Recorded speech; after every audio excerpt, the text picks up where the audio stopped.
Billie Burke's life practically reads like a fairy tale, complete with traveling circuses, glittering stages, and an enchanting on-screen role that would immortalize her as Glinda, the Good Witch of the North, in one of the most beloved films of all time. Yet behind the scenes, this fairy tale was laced with heartbreak, a hint of scandal, and the kind of devastating setback that ultimately forced her to walk away from show business forever. She was born Mary William Ethelbert Appleton Burke on August 7, 1884, in Washington, D.C., though her earliest days were anything but settled. With a father who was a clown and singer for Barnum and Bailey Circus, she was introduced to the nomadic world of entertainment from infancy. Imagine being a wide-eyed child waking up in a new place every few weeks, dazzled by acrobats, elephants, and the endless thrill of the big top. Billie saw her father delight crowds with the kinds of outlandish antics only possible under those flashing circus lights, and she felt a spark. Something in her young soul told her that a life in show business could be magical. Before too long, her father grew weary of the circus routine. The constant hustle of packing up wagons and moving from one town to the next lost its allure, and the family put down roots in London. Yet for Billie, the change of address didn't dampen that inborn passion for the stage. Instead, the grand theaters of London's West End called out to her like a siren song. She spent countless hours as a starry-eyed audience member, drinking in every comedic line or dramatic monologue, waiting for her own moment to shine. That moment arrived in 1903 when she made her stage debut in a production called The Schoolgirl. Audiences were quick to notice her radiant presence, and by the time she appeared in hits like The Duchess of Danzig and The Blue Moon, she was no longer just an aspiring actress. She was quickly becoming a rising star. But Billie's sights were set even higher. If she was going to be a leading name, why not set her compass for Broadway, the theatrical center of the universe? So she crossed the Atlantic and landed in New York City, where she found an immediate spotlight in popular plays like Mrs. Dot, Suzanne, and The Runaway. Critics praised her talent, and fans flocked to see the new theatrical darling, who seemed to combine youthful vivacity with genuine stage savvy. And let's be honest, she was living the dream. By her mid-20s, Billie Burke was not only one of Broadway's brightest leading ladies, but also making enough money to indulge in luxuries typically reserved for socialites and heiresses. In 1910, with her career in full bloom, she purchased the Kirkham estate in Hastings-on-Hudson, New York. Enthralled by its pastoral charm and majestic architecture, she renamed it Berkeley Crest. It was as if she had created her own personal Oz, an enchanting retreat that stood in contrast to the clamoring city she conquered each night. By 1914, she had already charmed theatergoers on both sides of the Atlantic, stepping into starring roles on London's West End and dazzling Broadway audiences in New York. In 1915, however, she made a bold leap into that domain, and her timing couldn't have been better. She landed the title role in a silent film called Peggy, an opportunity so lucrative that she was reportedly paid a jaw-dropping $50,000, an astronomical sum for the era. Within months, moviegoers who had never been able to see her on stage were suddenly transfixed by her face on the big screen, from small-town Nickelodeons to grand picture palaces. And once Billie Burke took that first cinematic bow, there was no turning back. She was destined to become one of Hollywood's brightest stars. That transition from stage to silver screen was a risk, given that silent film required a different style of acting. Gone were the resonant voices and big gestures that played to the back row of a theater. Instead, an actor had to rely on subtle facial expressions and a magnetic on-screen presence. Luckily, Billie Burke had both in abundance. Audiences who'd never heard her speak a single word fell in love with her sparkling eyes, her lively expressions, and her graceful movement. Almost overnight, she became one of the highest paid actresses in Hollywood, if not the highest paid entirely, making her a genuine phenomenon in the early days of the movie industry. Producers scrambled to offer her roles, and fans clamored for each new release. Then came what might be called the first real film franchise to capture the American imagination, Gloria's Romance. This ambitious 15-part silent serial, released in 1916, brought Billie into living rooms week after week, at least metaphorically, since going to the local theater for the next installment became a regular ritual for thousands of moviegoers. Burke's fresh, expressive face was plastered on posters, advertisements, and newspaper blurbs everywhere. Critics began to compare her stardom to that of silent film royalty like Mary Pickford and Lillian Gish. While Billie Burke had raw talent in spades, she also happened to be married to Florence Ziegfeld, one of the most influential showbiz impresarios in history. Known for producing the lavish Ziegfeld Follies, he had a knack for understanding what audiences wanted: glamour, spectacle, and star power. By the time Burke crossed paths with Adolph Zukor and Jesse Lasky, major film producers of the era, Ziegfeld saw an opening to give his wife's rising profile an added nudge. She wasn't just an actress delivering compelling performances. She was a style icon who looked as though she'd stepped straight out of a high-fashion magazine. Appearances in public or on film sets became major talking points for fans, and her clothing choices often sparked new trends. Back in 1909, shortly after her stage career took off, she'd made an early foray into film under somewhat confusing circumstances, a short also called Peggy, though many accounts center on her more famous 1915 project by the same name. Whichever version people were watching, she left them captivated by her elegant look. Pretty soon, American women wanted to wear anything Billie Burke wore, from refined day dresses to luxurious evening gowns.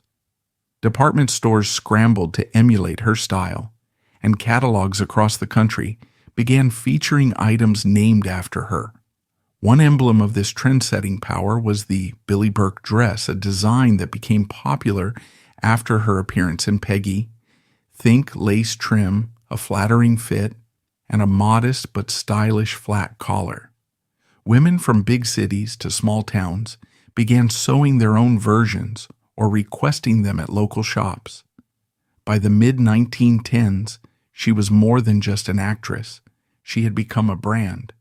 This phenomenon repeated itself when she starred in Gloria's Romance, in which her on-screen fashion choices instantly translated into real-life must-haves.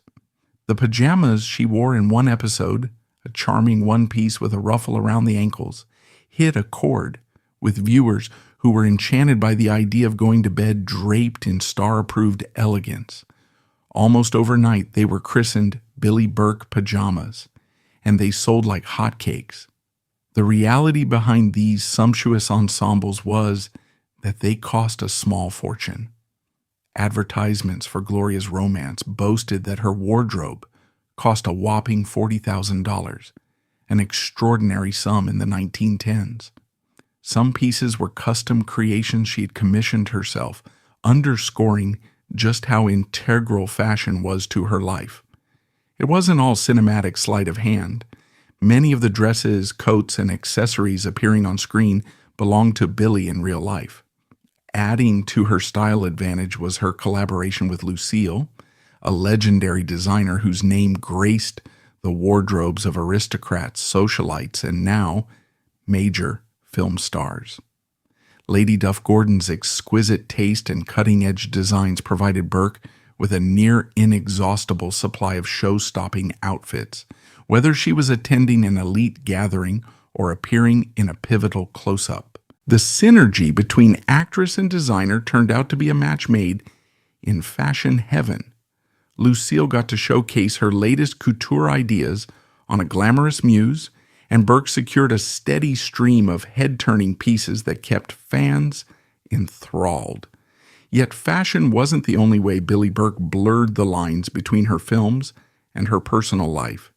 She famously used her lavish home, Berkeley Crest, in Hastings-on-Hudson, New York, as a filming location for Gloria's romance.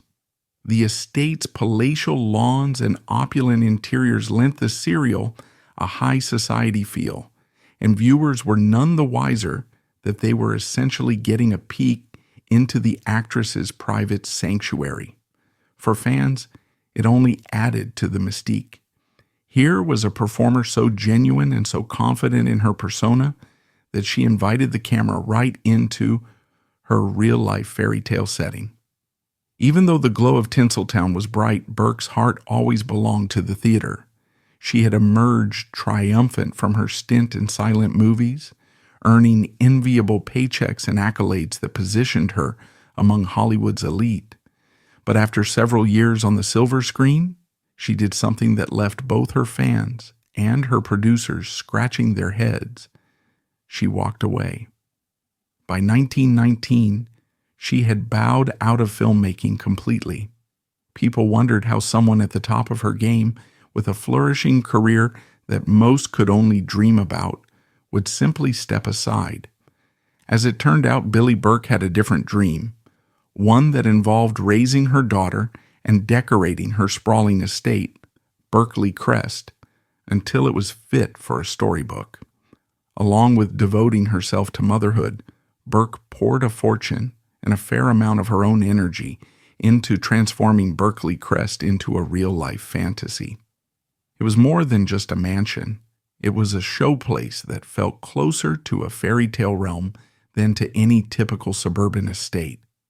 She and her husband, the famed impresario Florence Ziegfeld, decorated each corner with exquisite antiques from Italy and England, draped Chinese tapestries along the walls, and even installed a fully outfitted projection room to host their own private film screenings. Imagine having your own mini theater at a time when movies were still quite the novelty for many Americans. But perhaps the most whimsical addition was the custom-built playhouse for their daughter, fashioned after George Washington's Mount Vernon. This wasn't some modest backyard shack with a few child-sized chairs. It was a bona fide architectural marvel in miniature form. One can almost picture the amazement on young Patricia's face, seeing a historical estate recreated just for her games of make-believe.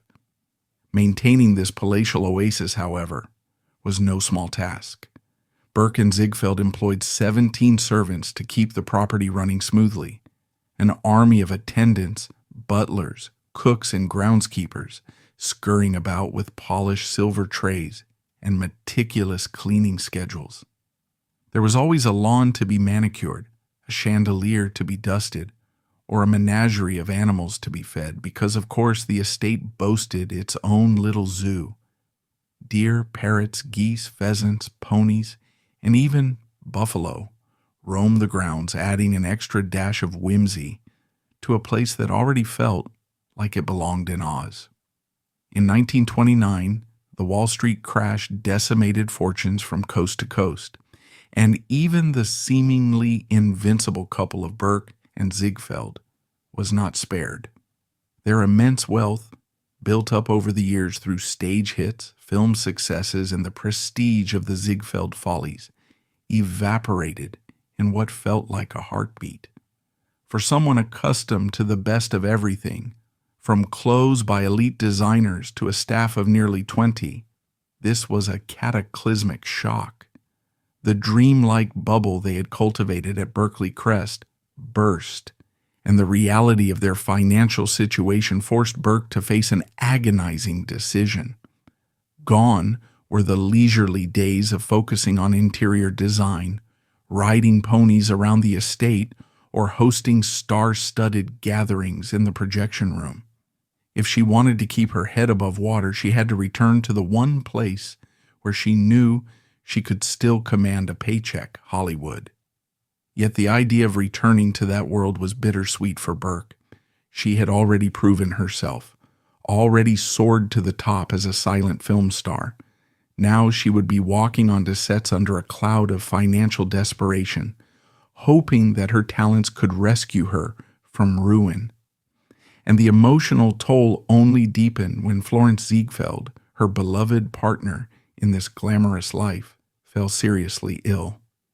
Burke's comeback began in 1932, and while it didn't immediately make her as wealthy as before, it did reestablish her presence on the big screen.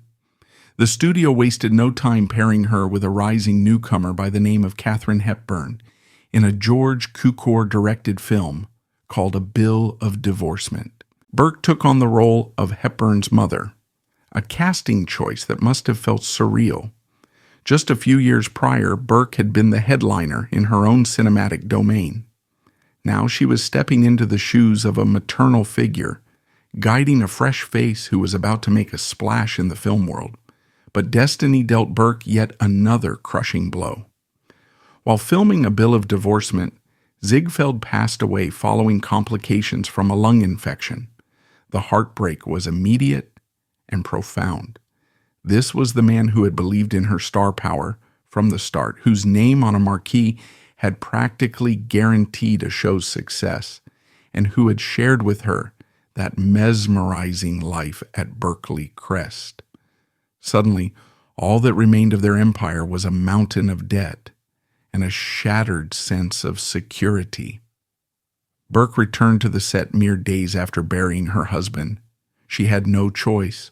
Grief-stricken and burdened with unpaid bills, she finished the film with a grace that astonished everyone. Perhaps it was sheer professionalism, or perhaps the stage veteran in her understood the show must go on, no matter how badly one's heart is breaking. When A Bill of Divorcement wrapped, the critics hailed Burke's performance as a triumphant return, praising her subtlety and her ability to anchor the film alongside rising stars. Despite her established name, Burke earned a comparatively meager salary of $1,500 per week for 4 weeks, a fraction of what she once commanded. She recognized that her days as Hollywood's highest-paid actress were in the past, and if she wanted to climb her way out of debt and out of the long shadow cast by the Great Depression, she would have to fight for every role, every paycheck, and every endorsement opportunity she could find. This was a new era in Tinseltown, complete with talking pictures and a fresh wave of talent, meaning that Burke was forced to adapt yet again.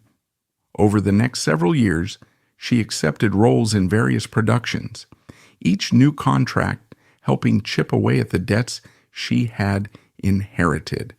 Some films were hits, while others landed with a thud, but she pushed forward because it was all she could do. In 1933, she stepped into the role of Millicent Jordan in the star-studded comedy Dinner at 8. Audiences adored her portrayal of a slightly scatterbrained upper-crust socialite who fusses over a high-profile dinner party, and Burke's comedic timing became the talk of the town. In the midst of the Great Depression, people needed a light-hearted escape, and Burke delivered it with grace and flair. That slightly ditzy persona fit so well that it quickly became her on-screen signature. An elegant yet absent-minded aristocrat, always flitting from one frantic mishap to another.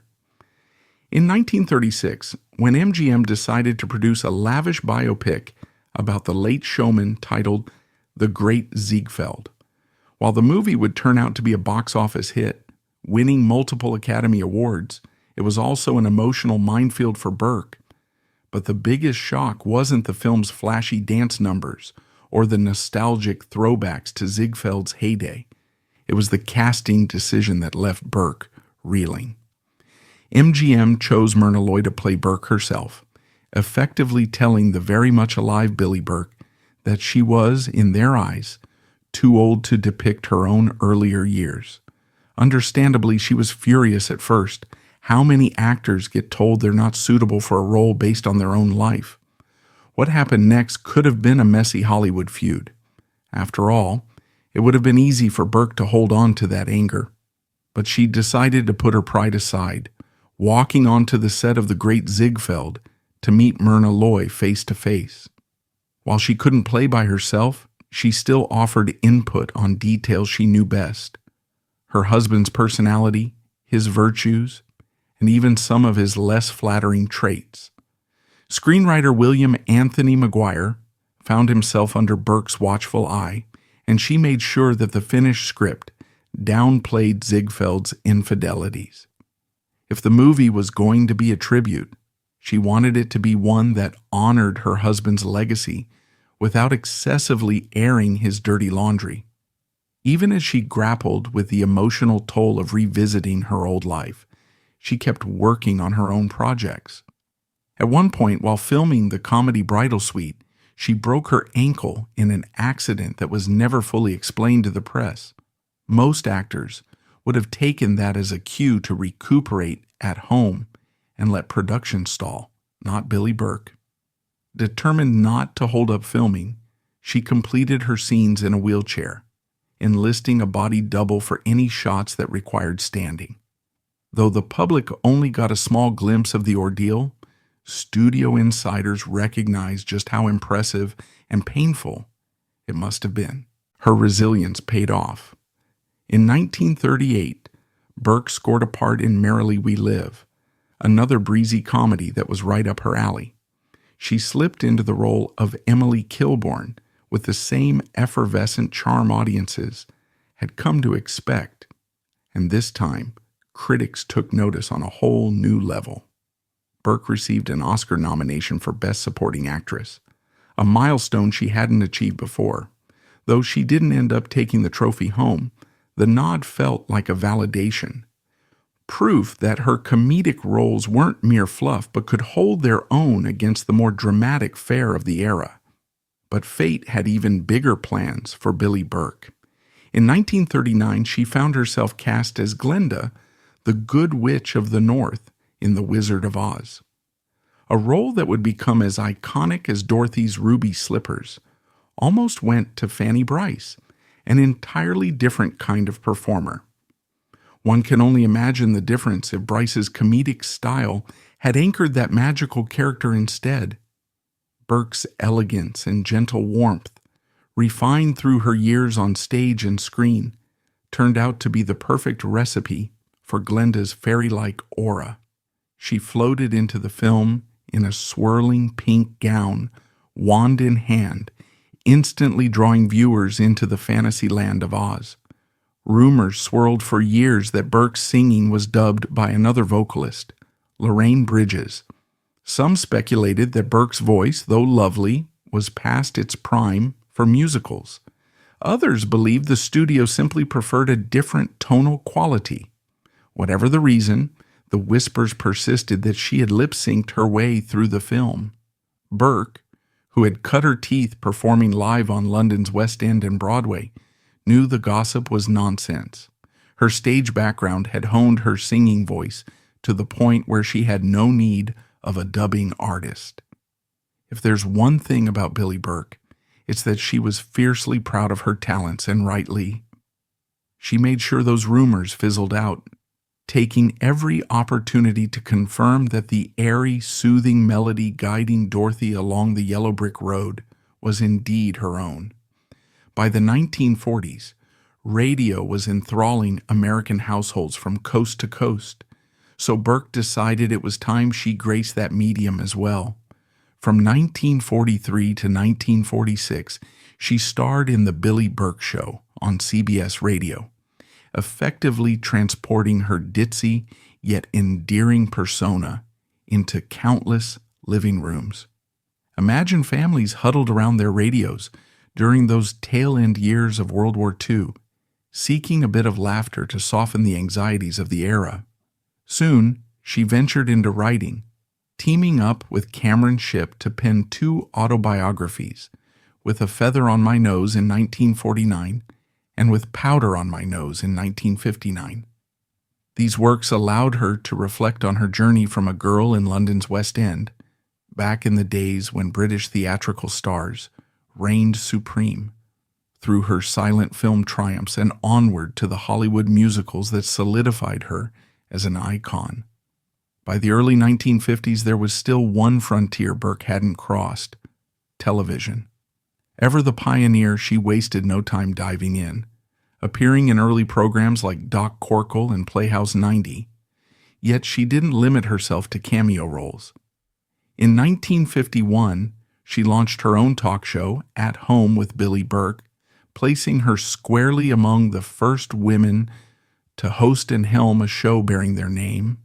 Modern audiences might think of Oprah Winfrey or Ellen DeGeneres, but Burke was blazing that trail long before daytime television became a staple for millions. In the 1950s, she accepted roles in two plays, This Rock and Mrs. January and Mr. X, determined to reignite the spark that had ignited her career back in 1903. The critics raved about her performances, praising her innate charisma, but the plays themselves didn't fare nearly as well. Tastes were shifting, audiences were more distracted than ever by movies and television, and critics were increasingly hard to impress.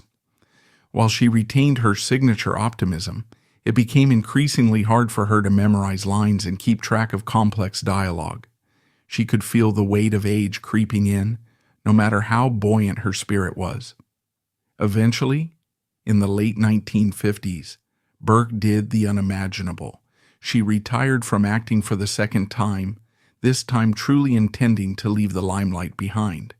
In 1960, at the age of 76, she accepted a small part in John Ford's Western Sergeant Rutledge. This cameo, understated though it was, brought full closure to a cinematic journey that had begun over 5 decades earlier. From a bright-eyed girl performing in London's West End in 1903 to silent film stardom, radio renown, television pioneering, and finally a John Ford Western. As she aged, her humor remained unwavering. In later interviews, she famously joked, "Age is something that doesn't matter unless you are a cheese," and the phrase became a kind of mantra, a whimsical reminder that life ought to be savored rather than fretted over. By the time she passed away on May 14, 1970, at the age of 85, she had managed to remain, above all else, a sparkling presence. She departed this world of natural causes in Los Angeles, joining her beloved husband, Florence Ziegfeld, once more in rest at Kensico Cemetery in Valhalla, New York. In the years that followed her death, Burke's legacy seemed to contract around one role: Glinda, the Good Witch of the North. While it's certainly a performance that deserves celebration, The Wizard of Oz is one of Hollywood's crown jewels. It sometimes overshadowed everything else she had achieved. In New York City, the famed Ziegfeld Theater offered a tiny tribute by displaying her photograph above the exit staircase, a nod to the woman who shared her life with the theater's namesake. Berkeley Crest, the grand estate she once called home, also suffered a similar fate. After she sold the property in 1940, its days were numbered. Eventually, the mansion was torn down, replaced by an athletic park now known as Burke Estate Field. Before she ever took her last bow, Burke managed one final magical feat. In 1960, she earned a star on the Hollywood Walk of Fame. For modern audiences, Burke's story is a beacon of what it means to adapt, survive, and sparkle in an ever-shifting industry. She began in an age dominated by British stage dynasties, proved herself on Broadway, thrived in silent films, embraced the era of talkies, ventured into radio, hosted one of the earliest female-led talk shows, and dabbled in television at a time when the medium was in its infancy. In each realm, she sprinkled a touch of her signature enchantment, whether as a ditzy aristocrat, a playful radio hostess, or a wise and benevolent witch. Even the tragedies she faced, losing fortunes, grappling with her husband's death, nursing a fragile memory, never fully derailed her spirit. By the time she left the stage for good, Billie Burke had orchestrated a career that spanned more than 50 years and crossed every major mode of entertainment in the 20th century. Even now, decades after her passing, a simple stroll past her star on Hollywood Boulevard can conjure memories of her in that bubble, guiding Dorothy home with gentle encouragement. It's a fitting final testament to a performer who showed us all that life can be a bit brighter when you carry a sprinkle of glitter and a steadfast faith in your own brand of magic.